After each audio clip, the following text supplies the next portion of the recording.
Bugün milyonlarla istifadəçisi olan, dünyanın top 5-nə daxil olan birjanı idarə edirsiniz. Bu məsuliyyət sizə necə təsir edir? Bu əslində mənim ikinci birja təcrübəmdir. Əlbəttə ki, çox insan məni Bitgetdəki olan zamandan tanıyır. Mən ilk Bitgetə işə gələndə Bitget 10 milyon istifadəçisi var idi. Mən Bitgetdən ayrılanda 120 milyon istifadəçisi var idi. 10 qat böyümə əldə eləmişdik. Bəlkə də top 20-dən top 3-ə Bitget həll sezonunu yaşayıb. Bitget indi də eyni şeyini Meksidə təkrarlamağa çalışıram. Mən Meksiyə gələndə Meksinin 40 milyon istifadəçisi var idi.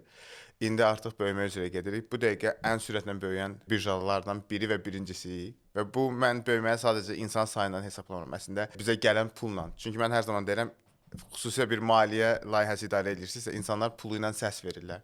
İstər startapınız olsun, investorlar pulu ilə sizə səs verirlər. İstəyir bir məhsul satırsınız, insanlar pulu ilə gəlib o məhsulu alır.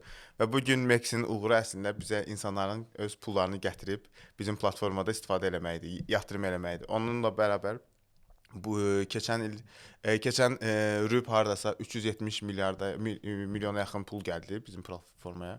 Bu da dünyadakı ən çox, ən sürətlə böyüyən birja olduq və nəzərə alın ki, bu dəqiqə əslində kripto xüsusilə çox durğun bir zaman yaşayır. Yəni bu zamanda böyümək əslində inşallah buğam bazarı gələndə, bull run gələndə məncə bir 10-15 dəfə sürətlə böyüyə biləcək.